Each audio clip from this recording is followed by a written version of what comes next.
शायद आपको पता हो कि आज का बांग्लादेश 15 अगस्त 1947 से पहले तक हमारे इंडिया का पार्ट हुआ करता था। पर जब 1947 में इंडिया आजाद हुआ तभी उसी टाइम पर इंडिया और पाकिस्तान का पार्टीशन भी हुआ था। पार्टीशन के बाद पाकिस्तान के पास दो रीजन्स आए थे जो इंडिया के दोनों साइड में थे और उनको बोला गया वेस्ट एंड ईस्ट पाकिस्तान। लेकिन हुआ क्या कि 1971 में ईस्ट पाकिस्तान ने अपने इंडिपेंडेंस के लिए जंग छेड़ दी। ईस्ट पाकिस्तान एक अलग देश बनना चाहता था। इस वॉर के लीडर बने शेख मुजीबुर रहमान और उनका पूरा साथ दिया इंडियन गवर्नमेंट ने। इंडिया के सपोर्ट से फाइनली 1971 में बांग्लादेश कंट्री का जन्म होता है। पूर्वी पाकिस्तान भारत के सहयोग से पश्चिमी पाकिस्तान के अत्याचारों, उसके शोषण और सियासी तिरस्कारों से हमेशा के लिए आजाद हो गया और दुनिया के नक्शे पर एक नए मुल्क बांग्लादेश का जन्म हुआ।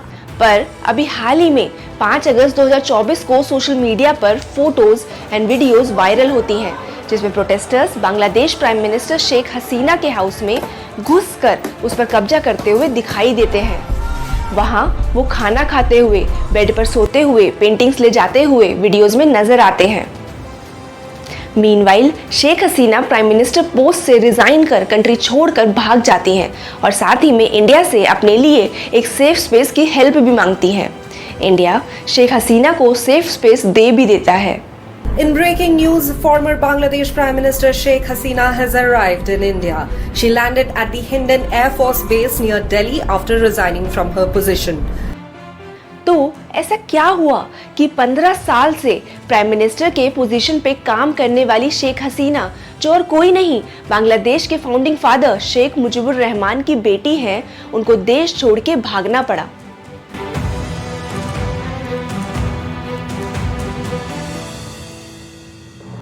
बस इसी बारे में बात करेंगे आज की एवरीडे कॉन्वर्सेशंस में मेरे मतलब नेहा गुप्ता के साथ। जानने के लिए इस वीडियो को लास्ट तक देखें और चैनल को सब्सक्राइब करना ना भूलें। तो ये कहानी शुरू होती है 1972 में जब शेख मुजीबुर रहमान बांग्लादेश में कोटा सिस्टम स्टार्ट करते हैं।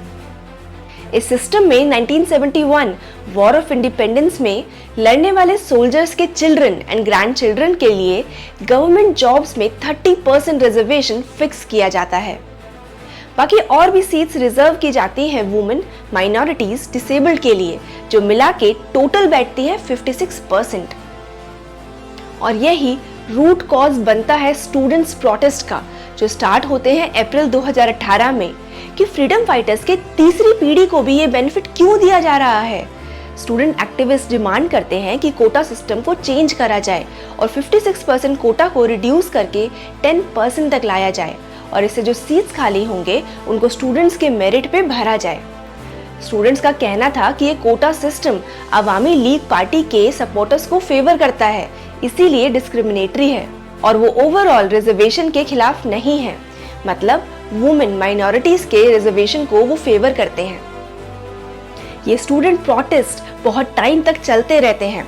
कॉलेजेस एंड यूनिवर्सिटीज में स्ट्राइक्स करना, रोड्स, रेलवेज ब्लॉक करने से लेके कई स्टेप्स स्टूडेंट बॉडीज उठाती हैं प्रोटेस्ट को अपस्केल करने के लिए, जिसकी वजह से फाइनली शेख हसीना गवर्नमेंट को अक्टूबर 2018 में गवर्नमेंट जॉब्स के लिए फ्रीडम फाइटर्स का रिजर्वेशन खत्म करना पड़ता है।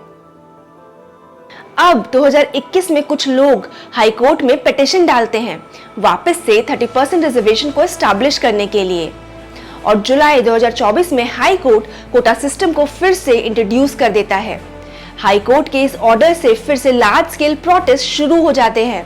हालांकि कुछ टाइम में ही सुप्रीम कोर्ट इस वर्डिक्ट को नलिफाई कर देती है, पर इस बार सुप्रीम कोर्ट भी प्रोटेस्ट को पूरी कंट्री में फैलने से नहीं रोक पाती।